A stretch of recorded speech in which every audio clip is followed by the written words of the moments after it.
popcorn-free, civilly disobedient media, broadcasting live on the Worldwide Coalition Network here at the Go Local Live Broadcast Center, 90 Boston Street, in the heart of the city we love, Providence, Rhode Island.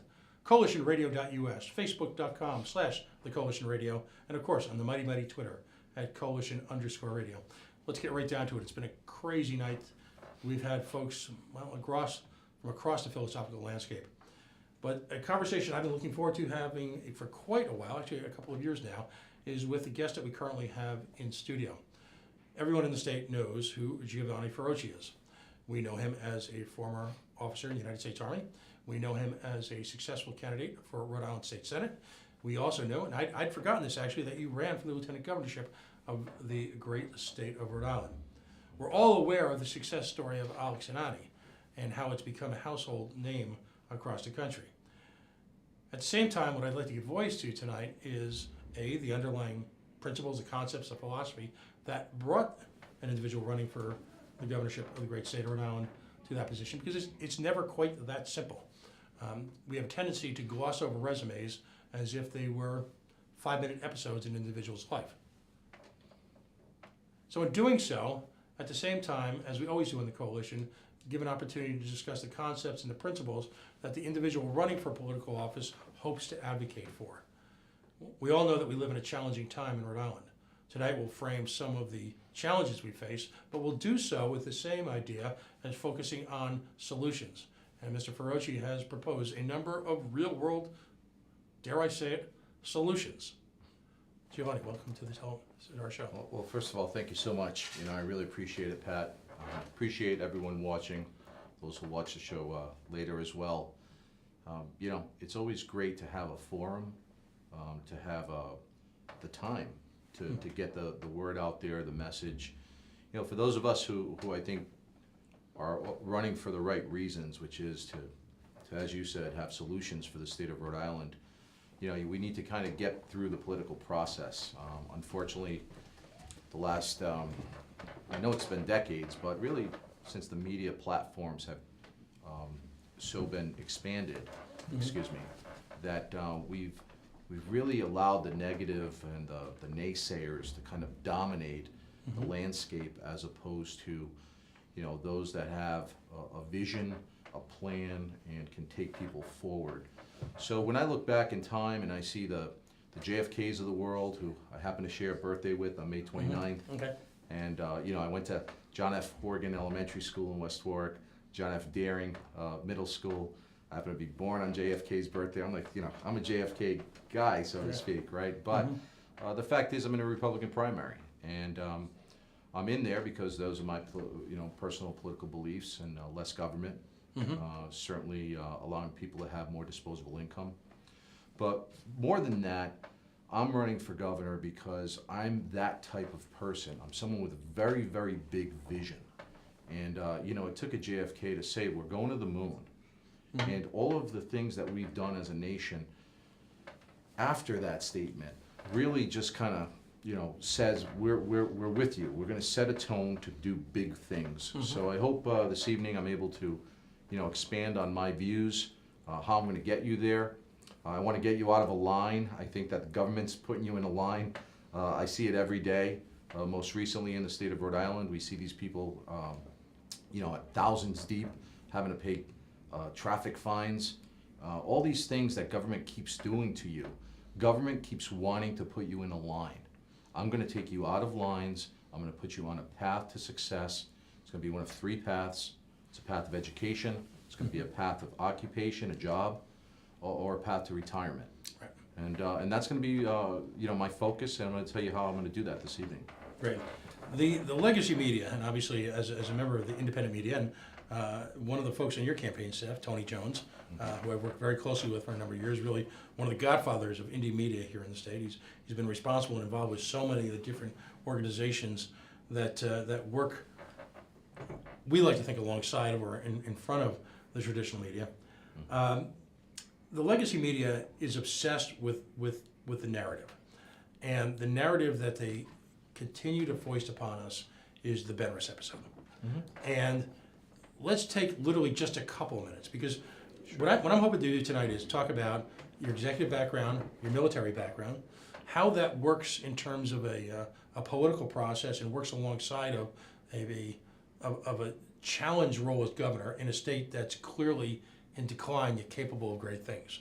But I feel like that until we get past the B word, that the traditional media is going to continue to pound away at that as if that is the entirety of Giovanni Feroce, and I think it's wrong.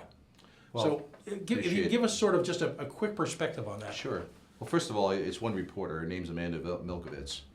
She is an anti-Trump, real kind of anti-business person. Just jumps out there, is in union lines outside her Projo, place of business, and she just has taken this attack approach that, at first I thought, okay, it's going to be one article or two, but they've really allowed her to have a platform that's based on misinformation. So I'm going to give some clarity when I say misinformation and lies as to what I mean. So when you're the chief executive officer, a real one, not someone who just makes a card. Right. I'm trained at the Wharton School of Business. I went through the advanced management program. I took a business from a couple of $1 million up to $240 million in revenue, over $1 billion in valuation. 23 employees, over 1,084 direct, created over 4,000 jobs in the state of Rhode Island. When you do things at the levels I do, have done them at, you have to navigate at times crisis. So when I knew I had a trademark issue with Benris, then at that point I ceased to want to create value in a company that we did not own, meaning the shareholders. Right. So I needed to understand, where do we put all our efforts when we, implement distribution. So when you see headlines that are just blatantly false, if they say flailing business or no sales or what, it's inaccurate. We chose not to put sales in yet. Distribution plan has been designed. It's ready. There are people waiting for product, but we're not going to put them in until we own it. Right. And so along the way, what I did, and I found out, that's very scary, frankly, in the state of Rhode Island. But I always wanted to kind of manage the conversation because I didn't want to come out as somebody who, was crying foul. Like I'm a tough guy. I mean, I like to think I'm a tough guy. I've been through a lot of things in life. I don't want to come across as a victim, so I just kind of plow through. Right. But in plowing through, what I did is, I used my own resources to the point where even when Benris had no revenue that could go through it, I used my personal business and myself to provide health insurance for a few people that I know I needed to provide it for. Right. And what do? They took that opportunity to penetrate a corporate veil. So, talk about anti-business. So it's like, wow. But all of it was really compounded by one major action, and I still need to know who did it. And that is that the courts of Rhode Island, someone said there was a clerical error, and someone put in that I was in receivership. And what Amanda proceeded to do was report false information. And so then they apologized, but that apology shows up online, months later or a month later. No one's going to go back and read an online story. She also said that, I owed $3.2 million to the federal government, which was untrue. She sat there in the interview. We gave her the information saying there were tax carrybacks. It's normal. Right. I invested in the state of Rhode Island. I chose to take my cash, put it in the state of Rhode Island. And so if anything, they owed me money. And she chose to not report it that way.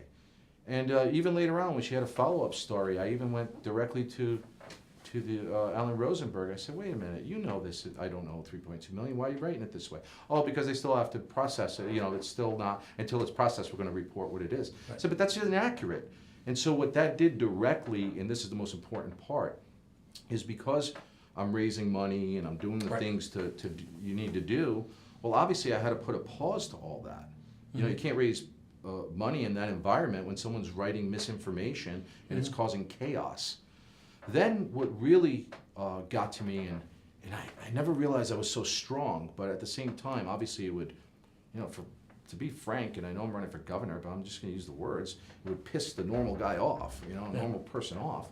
They attacked my personal income, my equity. And she did that directly on my home. And so I had a purchase and sale agreement that was dated January 8th of 2017 for $6.5 million. And so that was to close at the end of February. It then had a delay into April 12th, and then was delayed to May 31st. And every time she kept writing stuff right when it would go to close, to the point where everyone said, well, why would I pay that when I could probably get it in foreclosure? Right. So it created this whole narrative that was untrue. She literally lied.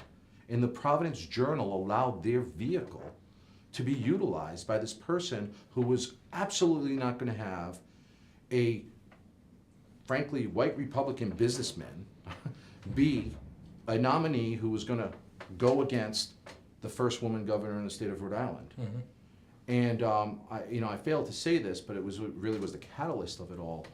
Was back on Veterans Day in 2016, I had students from Brown University reach out to me, veterans, the head of the veterans group there, Student Association, and they said, Mr. Feroce, we put out all these flags, and they were all trashed last night. They were all broken. And we feel like we're being attacked on our own campus for having served our country.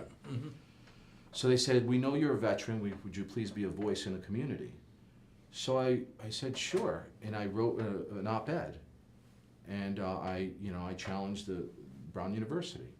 And it wasn't 4 weeks later that Amanda was in my office, and this is what I have to say. I don't mind an interview, and frankly, I think I've been extremely fair. I answer her. Even to this day, people who are around me are like, why are you still talking to her?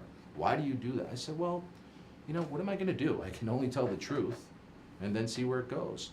But the fact is, she directly not only impacted a company, she impacted my equity, and I'm sure they're all high-fiving now, and that's cool. Hope you feel satisfied. The fact is, I'm stronger than ever.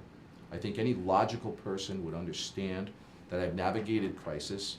I understand more now on how the Department of Labor and Training works, or what court actions do to people and how to respond.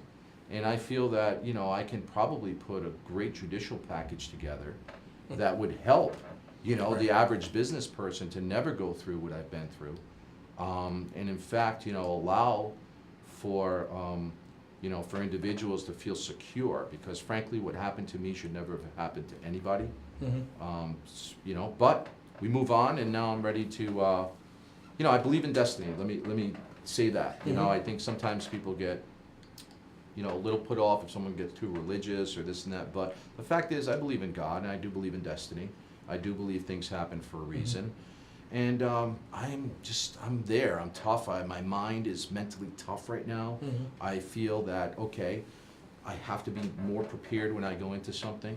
I have to dot the I, cross the T's. And you know what? That's gonna make me better. It's gonna make me better in debates. It's gonna make me better when I put policy together. It's gonna make me better when I choose my people on my team. And it's gonna make the state of Rhode Island better, because everything I do is gonna absolutely have to pass the smell test, so to speak, on if it's gonna work, because I'm under such scrutiny. So I provided a plan, I'm providing plans, and I think that's gonna be the greatest distinction. Bashing Gina Raimondo is not a plan, okay? It's just not a plan. Right, I it's a think, reaction. everybody, we can all, we all know the situation. So, frankly, every time I see an ad against her, or every time I see a post against her, I'm like, okay, it's as if they were working on my team in in that department. But because they're helping me, but I'm personally not gonna do that. Right. I'm not bashing Alan Fung or Patricia Morgan in the primary. I have no reason to do that. What I want to do is suggest that I have a structural plan that's going to be massive in nature. That's why I wrote the Rhode Island papers. I'm going to deliver them on April 10th at 1149 Restaurant from 12 to 2. If you go on the Feroce for Governor Facebook page or on Eventbrite, they're complimentary tickets, but to be honest with you, I think there's only like 20 spots left. But come and listen and understand what I'm saying. And I know I can't do it all in 4 or 8 years, but we can begin the process. And I know I've used big names. I used JFK tonight, but the fact is, even when I speak about George Washington, he was not Benjamin Franklin. He wasn't Thomas Jefferson. He wasn't James Madison. He wasn't John Adams. But what he was a leader. And they said, you know what? We want to make sure that what we set out to do is going to happen. And so in his tenure, it happened. We began the United States of America, and we moved forward. You know, one can, you know, vote later who's the best and this and that, but they took on such a massive project. Right. And that's what I'm hoping to do, Pat, is to say to you that my military, political, and business background, even that of being an immigrant, I'm an Italian immigrant, being a father, being somebody who's, you know, been through a lot of things in life, good and bad, is what qualifies me. You know, it gives me that extra edge. You know, and most people, be it Abraham Lincoln or even John Chafee, they've had losses. You've been through things. Right. And It thank you again tempers the seal. for that time. Yeah, no, absolutely. I guess it'd be my closing question about that whole era, and then Sure. let's move on to important stuff. One of the great political statements made in recent history with regard to the press and the media and the justice system, Ray Donovan, former Secretary of Labor during the Carter administration, you know, said to a member as he walked out of Congress for the last time, "Where do I get my reputation back?" Is there a tendency? Do you want to ask that of the Providence Journal? To be honest with you, I don't. I'm someone that says, listen, I grew up in West Warwick. I've had 3 paper routes for the Providence Journal. I even had the morning and evening bulletin in the Sunday paper. But I also did the Kent County Daily Times. I worked at Jerry's Supermarket. I've roofed houses. I've refereed basketball. I worked at Cranston Country Club. You know, I've been in the Army. I've been in reserves and active duty. I've done so much in life. You know, that's who I set out to be. And my message really is for everyone, and that's why it's I think it's really connecting. Is you'd be shocked as how many people on a daily basis reach out to me. And I'm like, I wonder if maybe they're not reading the negative, okay, that could be the case. Or what I hope to be the case, and I believe it to be true, is they're reading it and they're saying, no, I'd like you even more now. Because I've been through so much. I know what it's like not to be able to pay a bill. I know what it's like to get something tripled and then, you know, I can't afford that one, let alone the first one. Now they're really coming after me, or I lost whatever. But you know, when it comes to the details, do I get upset about the Projo details? Sure. You know, she writes, they repossessed my GMC. It's not true. It's a corporate vehicle. When the corporation was taken into receivership, then I was a backer of it. I was the guarantor. Right. So if anything, to, you know, even give you a little more detail, I even took it out of when they had taken it to the auction. I gave the $5,000 it took to get it out of there.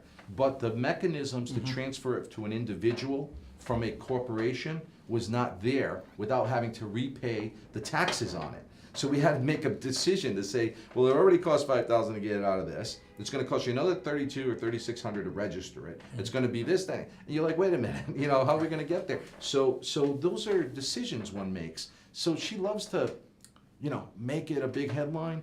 But I have to tell you, I think it's having a negative effect. I think she's doing me a big favor because I think it's about relevancy. I think it's clear that, you know, someone is concerned at some point. You have to be. I mean, why else would you do that?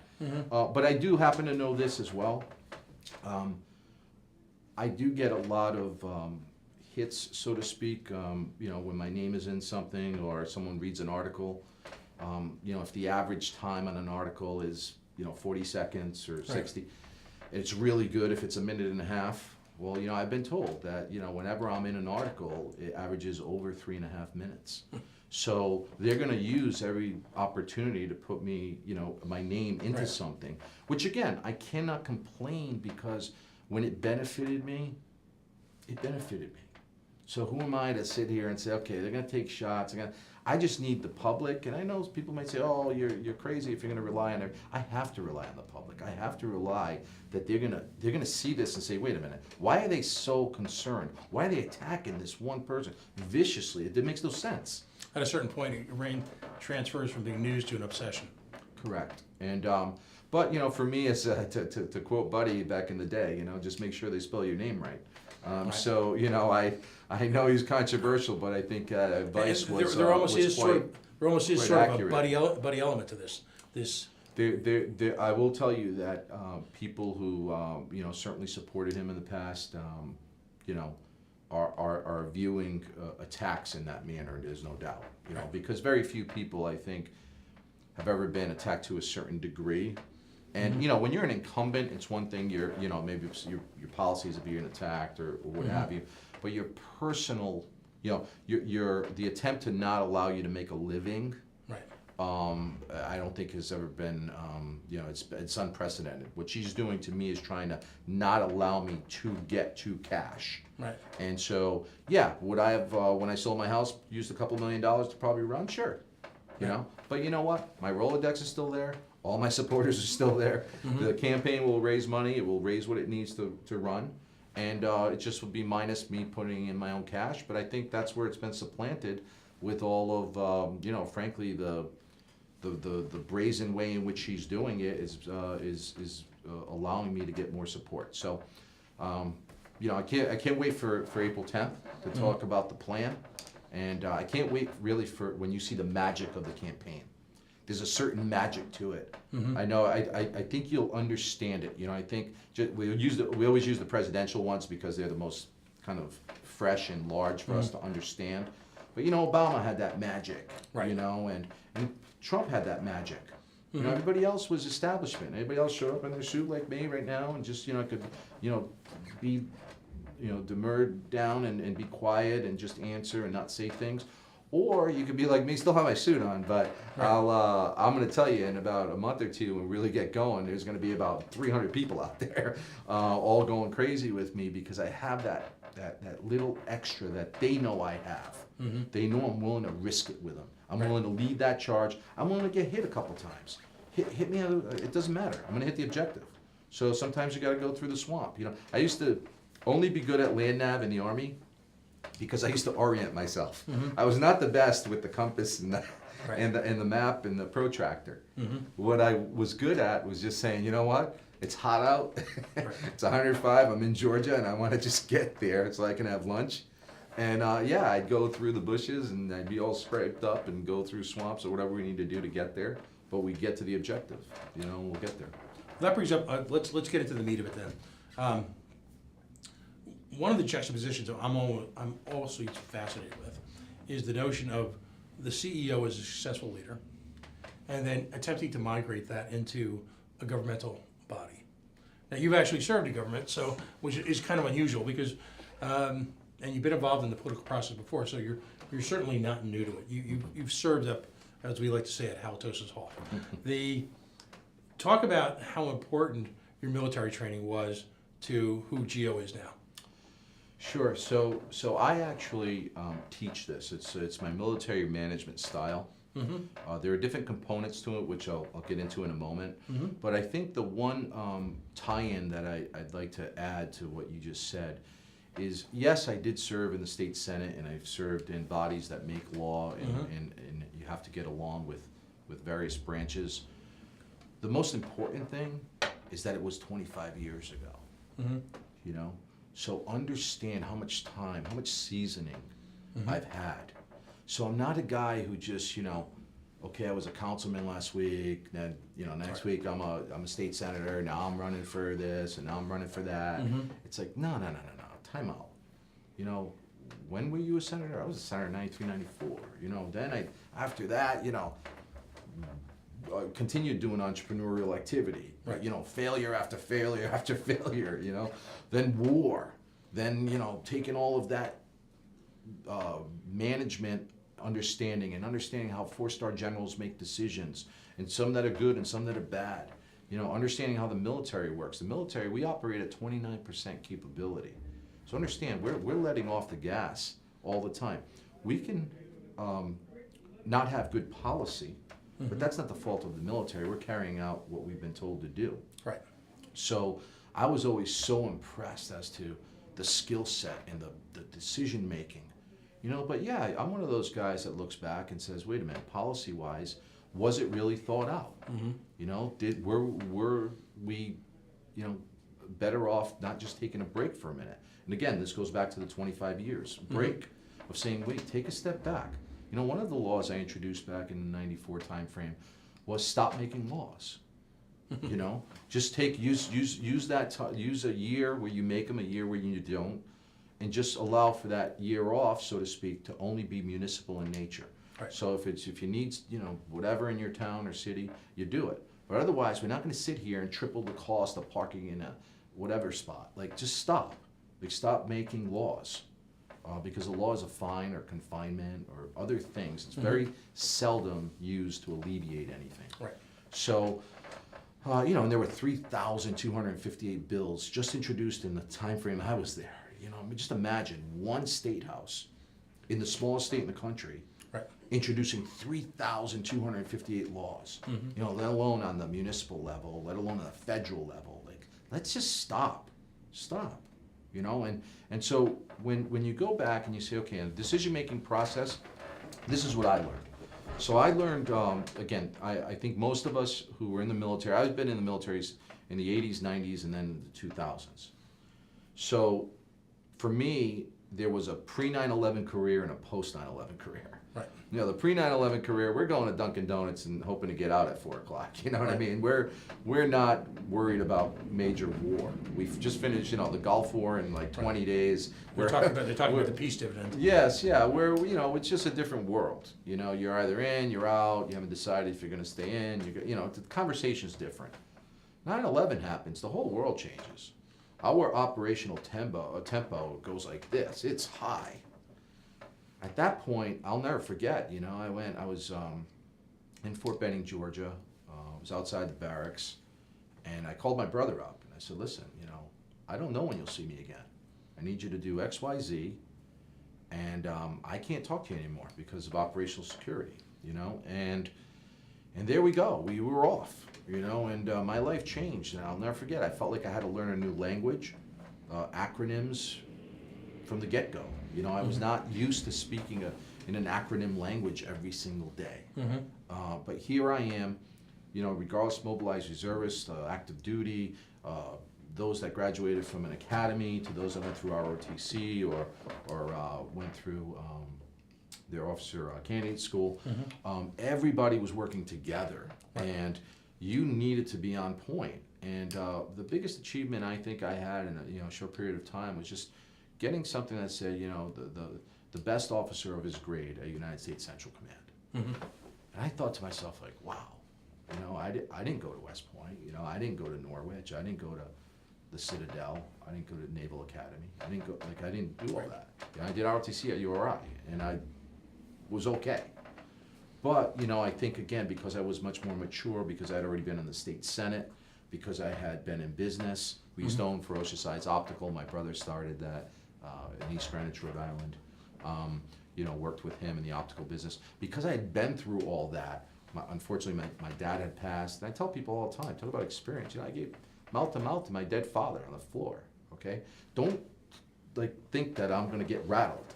Like, my life has been through so much that I have to just, you know, I have to be a leader. I have to calm down for a second, make a sound decision, and move. And that's what the military teaches you. So the military decision-making process is paramount to how I do things. You develop 3 courses of action. Your course of action 1 is your recommended course of action. Your course of action 2 is a good course of action. It's just not the best one. And then your course of action 3 sucks, but it gets the job done. Right. So when you explain that to people and you say, okay, this is how we need to do it and this is when we need to do it, it's all really driven by a date timeline, right? That says no later than, and you hit your objective. So that's what, you know, I employ. I employ systems and standards. You know, Alex and Donnie grew to the size company it is and continues to grow because of systems and standards. You know, otherwise it's a trinket.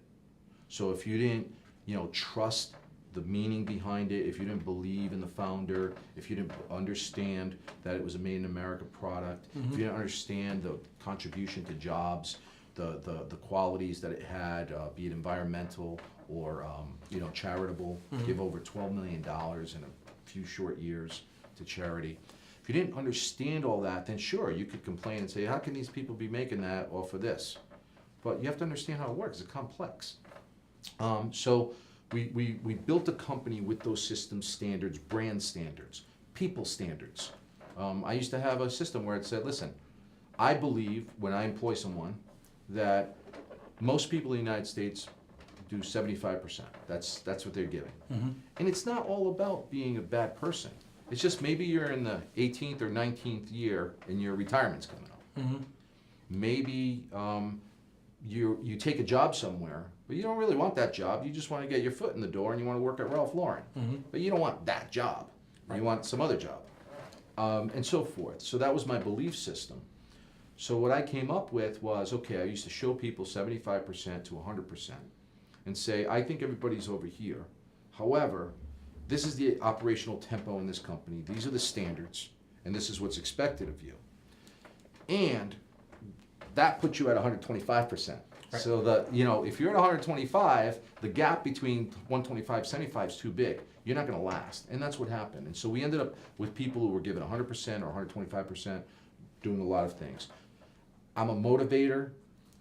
Again, I think it might shock people that because I'm, this Army guy, that doesn't mean that people don't appreciate and care. Mm-hmm. I mean, I've had people say I've changed their lives. I've had their parents tell them I've changed their lives, and how appreciative they are.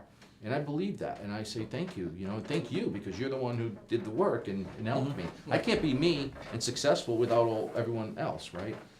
And so, and then the other thing, and without giving too many finite military examples, but there's the 4 phases of war. So phase 1 is you prepare the battlefield. Mm-hmm. So in war, we might, take over the radio stations. Mm-hmm. And, there's some guy who hates America, but not that much anymore. Right. We're dropping leaflets, or maybe we're doing some other operations, yeah. and a lot of psyops, right? But you're preparing the battlefield. Hey, for when we come in, please act this way. But phase 2 is you cross the line of departure. And that's when you're ready to roll. And so back to my Benris story, I could not cross that line of departure. I didn't own the mark. Right. That's what happened. So I was stuck. And I said, I'm not going to cross the line. I'm not going to go to war and die. Like I have to stop here. It's terrible. I don't want to lose all this, but I have to at the moment until I understand. So that's phase 2. And then once you cross the line of departure, then you're in phase 3, active combat. Mm-hmm. So active combat is, in the business world, how I teach it, is that's when you make all your money. So it's 3 to 5 years and you go. And then phase 4, and this is what we're no good at, frankly, in the military, and it's not the military's fault, but it's called security and stability operations.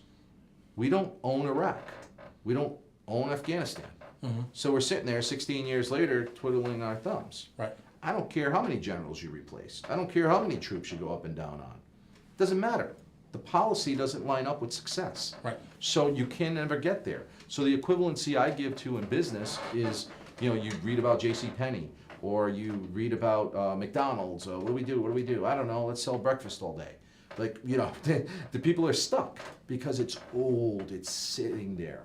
And that's where we are now in politics. Right. So the state of Rhode Island has been in phase 4. It's been in phase 4 forever. Mm-hmm. It's been, as long as I can remember, Mm-hmm. it's just been in phase 4. Now, we have to understand you need to be completely rebranded. You need to do something else. I remember meeting the head of Motorola back in 1993, I think. He said, just 10 years ago, we were making a completely different product. We were making transistor radios. Mm-hmm. And there he was selling cell phones. So imagine, and he had 130,000 employees. 130,000, okay? And you're sitting there going, wow, how does somebody do that? How do you make that move? Mm-hmm. You have to. We've seen that over and over again. And so, again, my connectivity to Wharton, having the being able to plug into those professors, being part of Senior Fellow program, other things, I'm able to see the behind the scenes at companies. Mm-hmm. So if you go to, one of my great times there was to go to Silicon Valley and understand, okay, if we went to HP, they told us what they were doing, Samsung told us what they were doing, Google, Facebook, everybody, but also Genentech, cancer fighting medicine, Andreessen Horowitz, who were, private equity types, all these different things going on, but you understand what they're doing. And my takeaway was, I'll never forget, Samsung said, you will use your TV to get everything. We believe that you will be on your TV, you're going to push a button, you're going to get a pizza. Mm-hmm. And I could sit there going, well, I love pizza from Rhode Island, right?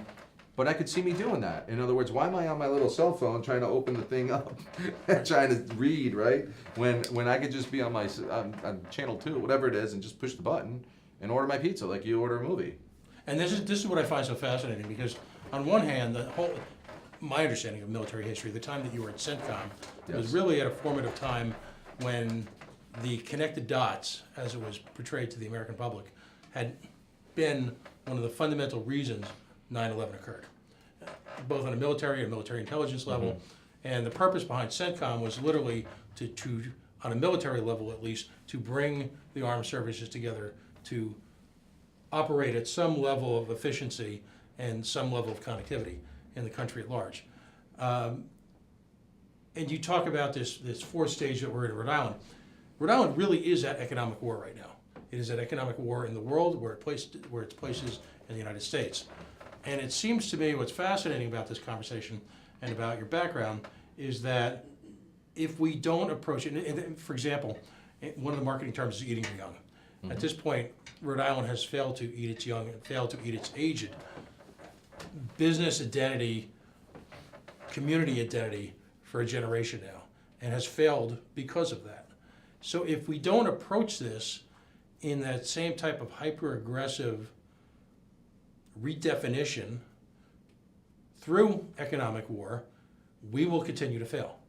And other states, while they may not be using the terminology, are certainly approaching it in that manner. Georgia, South Carolina, they are clearly at an economic war status with the rest of the country. And that's not a negative, that's not a pejorative.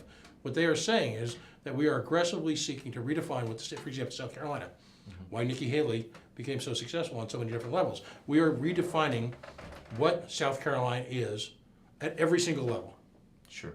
Because it's not in keeping with what we need to be successful now. Well, they made that strategic, decision to make big moves, and that's really the key. So, just to tie in, when I was in the state senate, I used these 4 examples that, we did in just a few years, and that was, aside from building the Providence Place Mall, which now I believe is outdated and should be emptied, onto Westminster Street, and have an outside street like Newbury Street, put a street level retail. I am a subject matter expert in retail. I'm telling you what to do. Okay, you put it on Westminster Street, create a lively A garden city for Providence. This is where it needs to be, and then you take that building. That's what should have been offered as Amazon headquarters. Okay, these are not tough decisions to make. You just have to know what you're doing. You have to be experienced. My experience far supersedes any candidate on any level. I mean, even just in sheer dollars. I remember when we had Feroce Size Optical, we took a $40,000 loan out from Washington Trust. I took a $4 million loan out from Ghostway, Right. on my house. So it just understand the different levels that we're discussing. But just in that case, to continue on, we built that mall at the time. It was a wonderful thing. But we also built an airport. We reduced the size of the General Assembly. Can you imagine talking about that today? Right. It wouldn't happen, right? But it happened in my lifetime. I voted on it. And we also put term limits on general officers. So just think of all the things that we should be doing that are structurally going to impact the state. So here's where I transition into what I believe is going to really make a difference for Rhode Island. And that is, we need to change where the economic center is for us to plug into. As much as I love the city of Providence, and I do, and I see a bright future for it, but I also see what size it is, So let's understand that our New York City, meaning Manhattan, is in fact Boston. So understand what we have as an opportunity. So let's be the Stamford, Connecticut to Boston. Let's be the New Jersey to Boston. Let's be one of the boroughs, Long Island, even Brooklyn. Brooklyn, you can see the city, but it takes you 45 minutes to get to the street you need to get to. So it's just a mentality, which is okay. Our kids are going to do it. I have one that graduated college, another that's going to graduate in a few weeks, 3 more in school. They get it. They're okay. They're going to do that. They're going to do that, but we need to change the infrastructure, the type of housing we have, how that's going to be plugged into public safety, mobility, flexibility. The speed in which transportation is being addressed right now is just off the charts. You know, we are gonna likely be able to get into a Boston in 30 minutes. You know, we'll probably be able to do, so when you understand that, then, okay, how do we then look in the other direction, right? How do we plug in a Newport further into the economy? You know, how do we plug into all the border opportunities that we have all the way down to Westerly, So just, and all the way up to Woonsocket and so forth. Like, how do we do that? And we can. And so it's understanding the type of opportunities. I recently spent a lot of time, and I think I'll be the leader. I will definitely be the subject matter expert as a governor on the blockchain. Okay, you have to understand the blockchain. The blockchain is not just Bitcoin. Bitcoin is one item on the blockchain.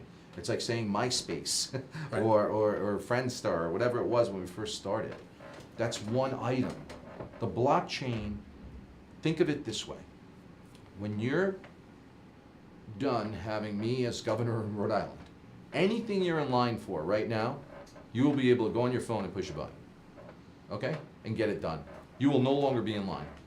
Start with the DMV, okay? You won't be in line. We'll put the whole thing on the blockchain. You'll be able to transfer title from me to you, one button, done.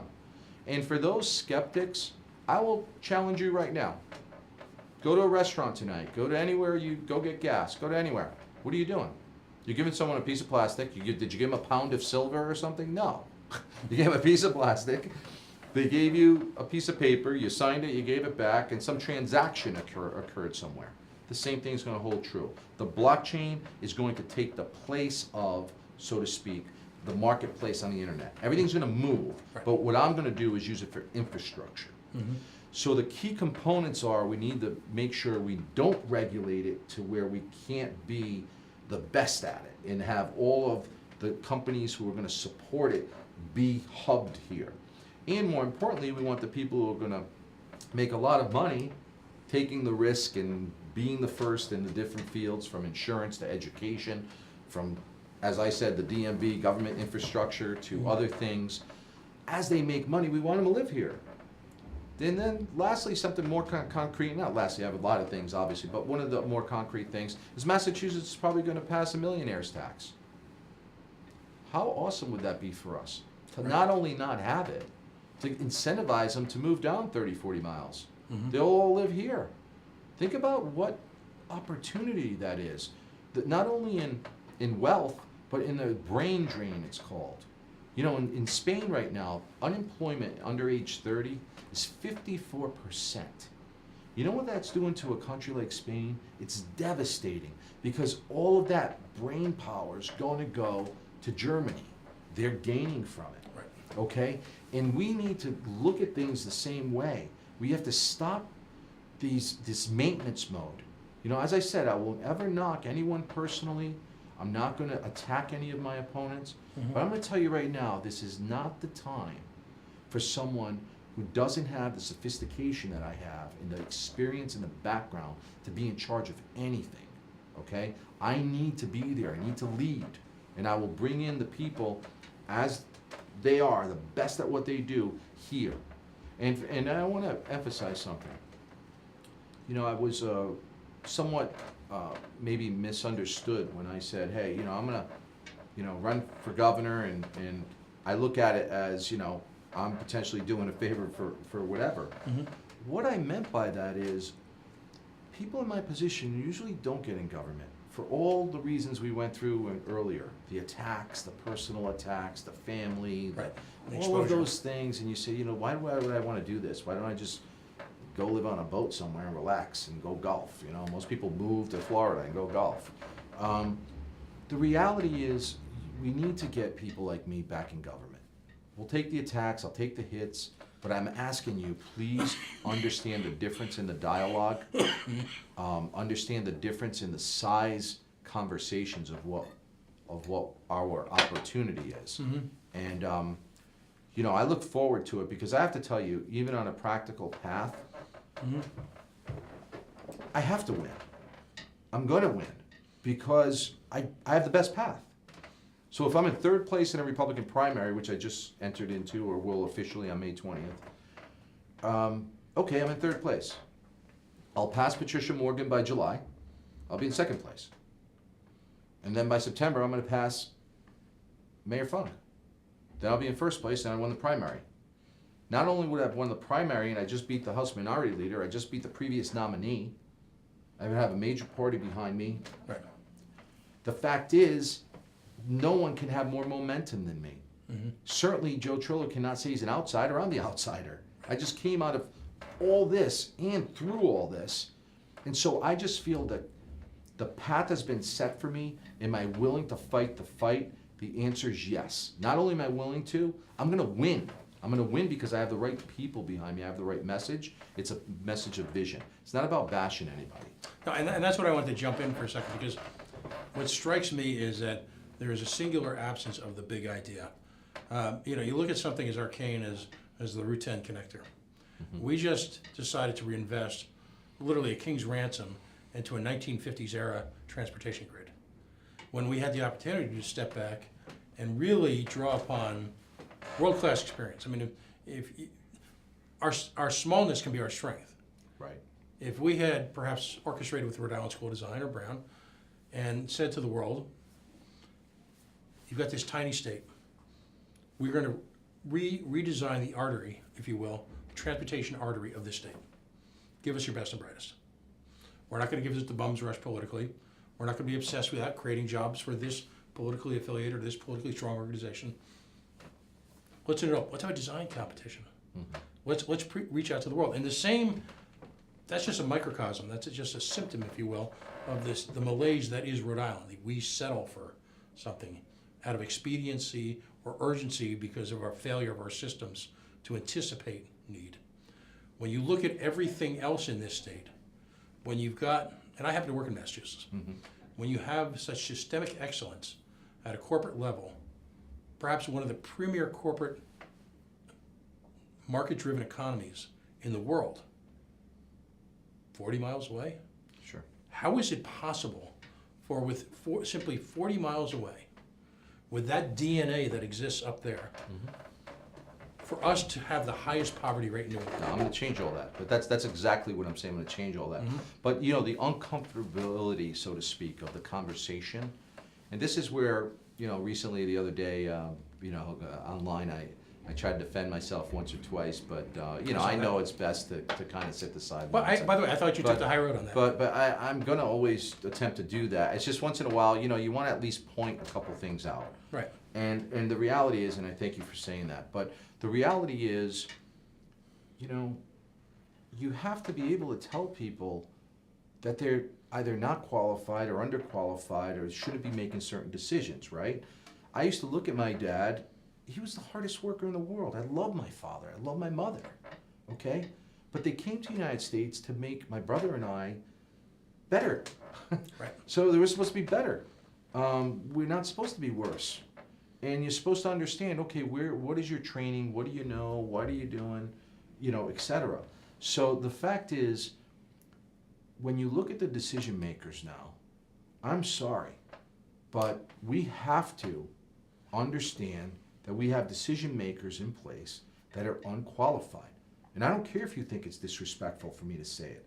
I care enough about Rhode Island, I care enough about children, I care more even about the elderly, who I think are completely being ignored, mm-hmm. okay, and need to be paid attention to. That is an area that needs major attention. Mm-hmm. The fact is, the people who are making decisions are not qualified. Mm-hmm. And we as a nation need to understand that it could be a time in our lifetime to have to revisit that. Age and residency are not enough of a requirement mm-hmm. to make a decision. How we address it, that could be all for debate. There's a lot of smart guys like you, I'd like to be in on it, a lot of other people. We can all get around the table. Maybe it's not, removing the elected piece of it, but maybe there's some other safety net. But something needs to be in there where if someone can't even tell you what's in a budget or doesn't even know what they're talking about, cannot be making the decision. We would catch it at the corporate level. We certainly would catch it at the military level. We cannot allow it. And that's what's happening here, is that, people are using the seats, especially in the General Assembly, that's what I'm really talking about, in which they're trying to take a particular advocacy stance to a decision-making body. And being an advocate and having a advocacy, which is to be lauded as a good thing, should not mean that you're qualified to vote on everything else involved. You know, you need some basic understanding. And so my fix to it would be just to make sure we give people training. So you get elected, and then, you know what? I don't care if we spend $2, $3, $4 million. Everybody gets trained, spend $10,000, $20,000 a piece. Everybody gets in there. You have Wharton, you have Harvard, whoever you want to come down here, you know, using some of our own, obviously, schools. Getting in there, Bryant, et cetera, get them in there and have them understand second and third order effects of decision making. Right. Have them understand that. And then it won't be, okay, all day we're gonna spend all this time talking about feel-good legislation, but rather talk about really impactful legislation. I can't tell you how excited I am to talk more about the blockchain in the future, having the head of the Digital Chamber of Commerce come up here, talk more about it, understand how we can, you know, and how we can transition. And what that will do is it'll allow the bridge, as I call it, for public sector employees to get into the private sector. We need to reduce the size of this government. It just has to happen. Right. So I don't care, you know, having 17,000 employees or roughly that amount is too much, okay? With budgets that can be easily sliced by a lot of cash, bringing it down, having a mindset that the best job in the state isn't working for the state, okay? Understanding, and I'm not talking about obviously education and things of that sort, that's great. But I'm talking about just you know, one of the things that I was recently made aware of more as far as someone reaching out to me, not made aware of, but just emphasized, was, hey, you know, they said, hey, Giovanni, working for the city, working for the state, working for a public sector employee, that was looked at as, you know, a great thing, because not only did you want to do it, but you did it because of the benefits, right? And so for someone like me, I can understand. I'm saying, okay, so it's like the military. People want to know, you know, I have my boots, I have my shirt, I have food three times a day. 3 hots of coffee. Yeah, and, exactly. And you know, and I get some money at the end of the month. How much that is almost doesn't matter. I'm just going to use it for my 2 days of leave and bank the rest. So that's what it was. The problem is it became a situation where now it's being utilized as a way to reward people that are friends of yours, people that can assist you as you know, navigate into other positions in life. Right. And you reward these people with not only equivalent private sector compensation, but even better than. So you have people making $180,000 a year in the state of Rhode Island, working for the state of Rhode Island. It's just insanity. Well, and I always point out that, you know, there was an argument a few years ago about the 1%, and I would point, and it's ironic in a post-Brezhnev world, that the 1% in Rhode Island is not dissimilar to Russian socialist workers' paradise, where this 1%, I'm not talking about the person, you know, cleaning pots at Zamorano or the guy pushing snow last week. I'm talking about this hierarchy, this, I guess the Russians call it apparatchiks, where you've got this inclusive society, and the current governor has taken that and exploded it beyond all imagination, of people making 6-figure incomes with benefits to beat the band, no accountability, no real responsibility, and as a state we continue to stagnate. And this 1% has really become a goal for folks. There was a time you had 2 levels of government employee. You know, the first person was a gentleman like yourself who worked in private industry, who came in, parachuted in, if you will, for lack of a better term, and lended their credence, their expertise to for a period of time as a public service. That's when public service was something that you donated, you volunteered. Now we've got a society where we have youth raised from youth who are government majors in college, attend law school, often on the government dole, and become essentially professional bureaucrats with no accountability to success whatsoever. Well, that's where it gets, you know, where it's muddied, is the fact that, you know, to jump on your point for a moment, that's true. In other words, for someone like me, the people that are probably hoping that I don't get elected, even more than Gina Raimondo and potentially others that are attacking me as they are. Believe it or not, are companies that I consult. They're like, gee, do you have to do this? They want me to just be the CEO. They want me to just, please, just help us get to the next step. Let's do this. I'm like, no, I'm at this point in my life where I know I can help my state. I know I can do it, and I'm just going to do it. I can always go back to work and do the rest. And my compensation levels, they're really high right now. Always have been, really, for the last however many years. So I know I can go make 7 figures, let alone 6. And so for someone like me, I do think that your statement holds true. It's real. You're saying, public service. Now, why do I want to do that? Again, there's that kind of, part of me that wants to be manly and not get emotional or tell you that, hey, But the reality is, I care. I care about Rhode Island. I've already lived my life. I don't know how to explain that. I've done everything I've ever wanted to do in life. I have 5 kids, my 2 boys. I took them to the Super Bowl a few years ago when we won in Phoenix on the interception on the goal line. Right. I told everybody I'm done. There's nothing else I can deliver to my boys. I'm done, And then my girls now we're doing other things and my mom has seen everything in the world. She's seen it all, good, bad, and the ugly. There's a woman who lost her dad at 3 years old in World War II. 3. She was 3 years old. Lost her mom at 15. She was an orphan. Then I see everybody run around saying, oh yeah, the power. She's got more power than anybody put together.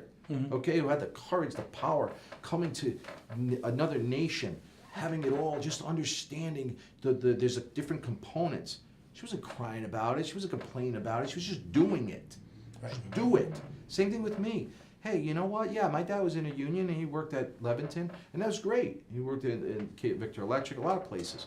But for me, it was, hey, they wanted me to get to school, and get an education, try and do something different. But then it became more than that for me. I just looked at it, and I ended up making one rule. And I hope you can adopt it for yourself and use it for whatever way you want to use it.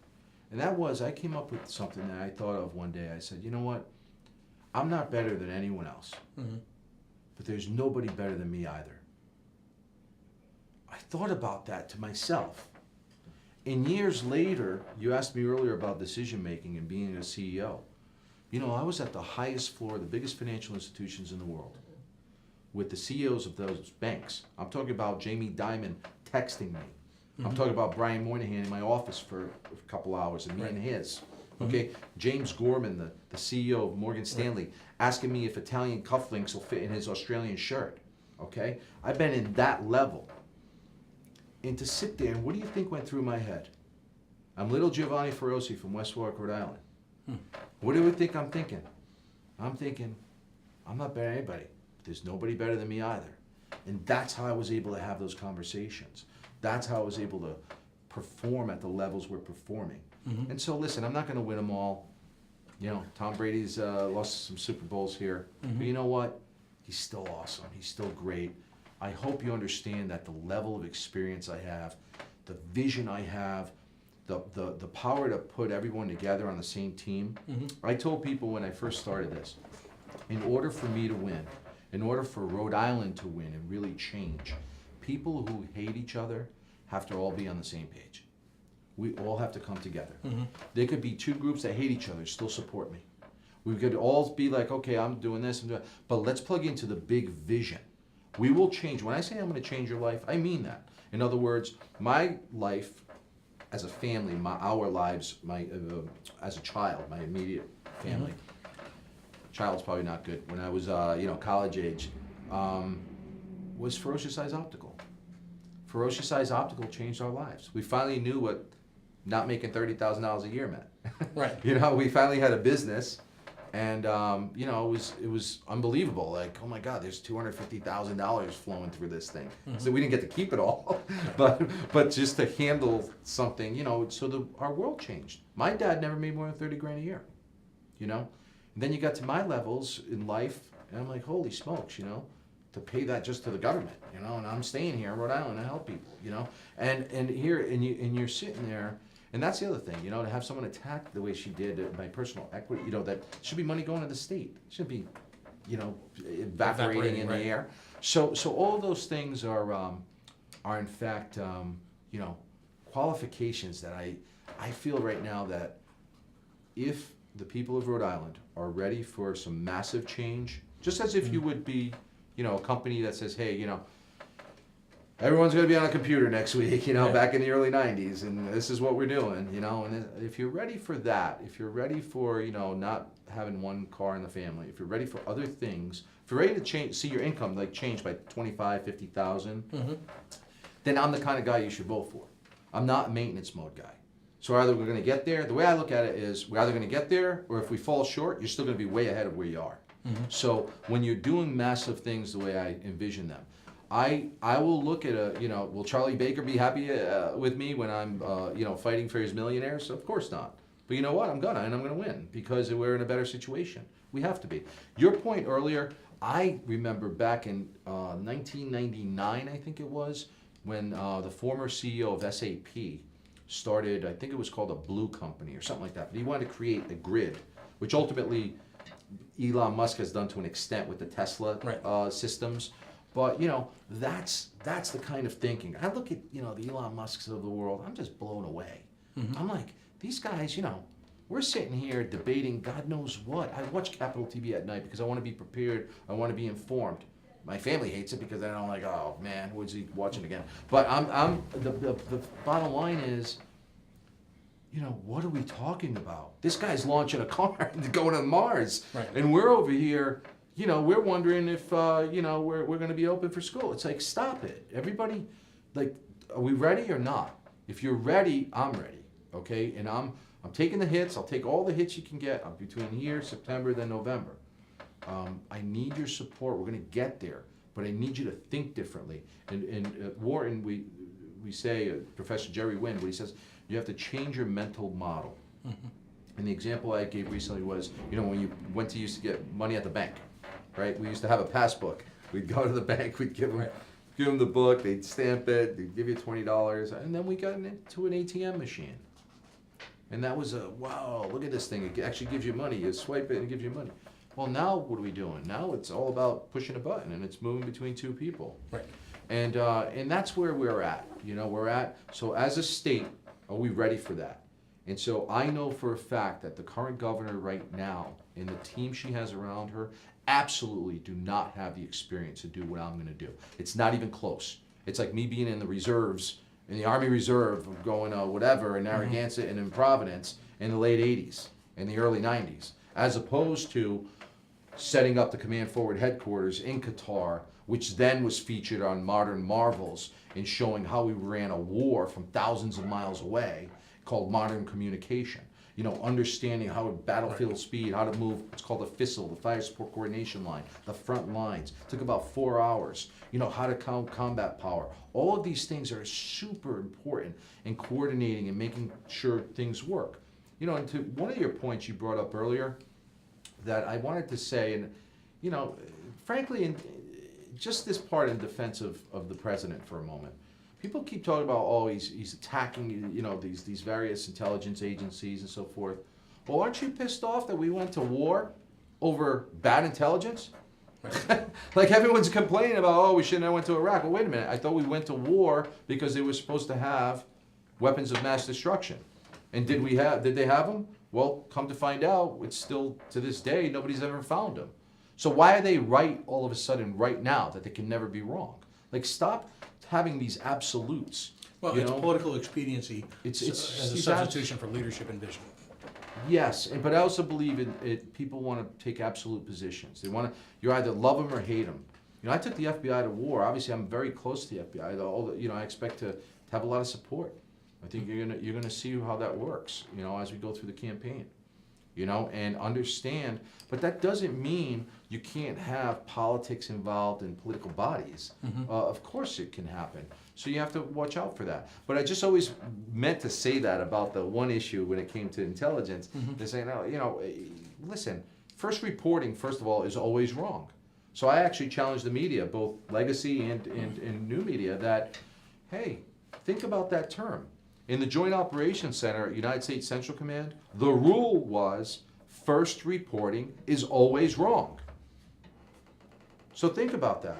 Here we have a situation where people will write a story and 25 people right away are, oh my God, can you believe this? And you're like, what are we talking about? Did you even look and read and understand, or does it make sense?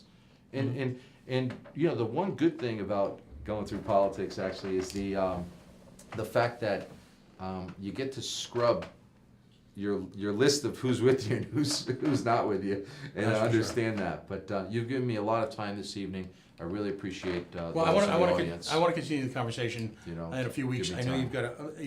you've got your policy Yeah, moment April, coming up. April 10th. April Yeah. 10th.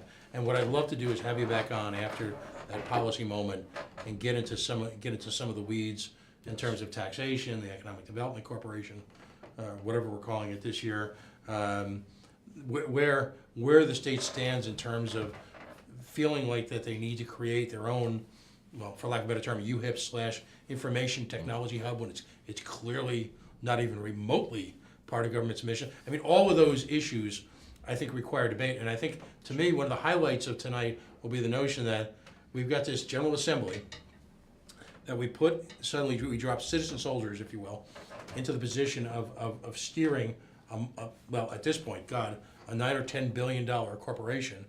And it's clear, if we look at just on the most simplest level over the past generation, that we're economically illiterate. That we make decisions, whether it be car taxes, whether it be gaming, whether it be the Commerce Corporation, we make them in a vacuum based on either political expediency or whatever the crisis du jour is.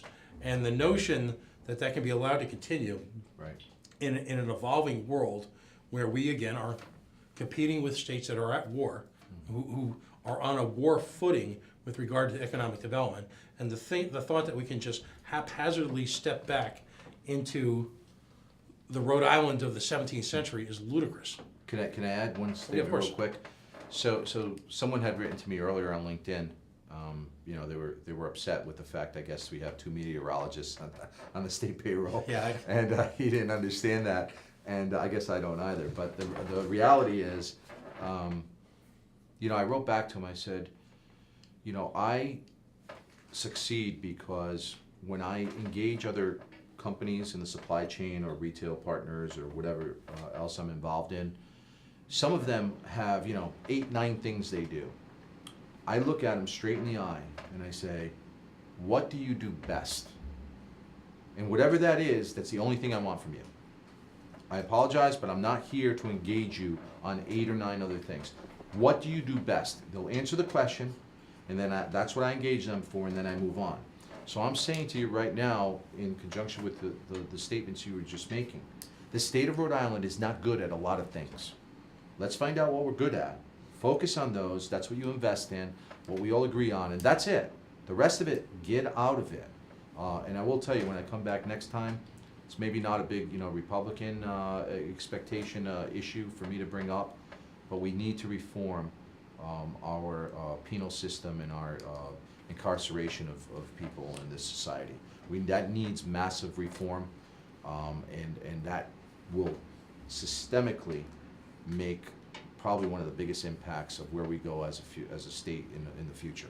It'll get people on one of the 3 paths that I discussed. Well, I'm a libertarian, so Yeah. I feel probably you and I are very, very closely aligned on that, because if you look at, well, let's be blunt, if you look at everything in this state, except for the indomitable will of the average working Rhode Islander in the dreaded private sector to seemingly be able to overcome just about every obstacle that his or her government places in their path, other than that, the state of Rhode Island pretty much sucks at everything. That's expected, though, right? And we've come as a society to grouse about it, to bitch, to moan, but ultimately we seem completely willing to accept it, and that has to change. The hashtag for this show is take it personally. And at this point in time, if you fail to take it personally, in our generation, the 30s, the 40s, the 50s or something, your children will be set along the same path of failure that the current generation. We'll change it. Right. We'll change it, but they need to see that there are those that look and sound and can be them to change it. You know, I'm a blue-collar guy from West Warwick, Rhode Island, who, you know, went in the Army and did. They need to have those role models. Right. The role models are not the quote-unquote perfect people. We need to get them out of the way right now. Okay, we need to roll up our sleeves and get to work. You know, they can come back later if they want in some other capacity, but they should not be leading. You need people who've been to war leading, okay? And thank you so much for your time. Well, thank you very much. All right. Giovanni Feroce, Thank you. pronounce it properly. Yeah. He is seeking the Republican nomination for the governorship of Rhode Island. Here, hang on for just a second. Oh, okay. We're gonna get right to the closing credits here. We are the coalition, loud and proud, outrage porn-free, civilly disobedient media, broadcasting live on the Worldwide Coalition Network here at the Go Local Live Broadcast Center.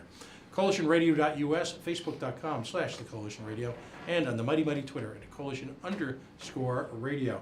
This show and all other shows will live, hopefully in perpetuity, at a link on YouTube, which is right accessible from the top of our CoalitionRadio.us page. I want to thank our sponsors tonight, Air Sciences, Beacon Shipping and Logistics, the fine folks at Yacht Club Soda, all of whom continue to, in a challenging retail environment, are willing to both spend capital and their reputation to invest in independent media. Tonight we covered a incredible variety of subjects. Support folks who support independent media because, quite frankly, not enough media is really going to war for tonight's theme on behalf of Rhode Islanders. Folks, stay tuned. We'll see you next week.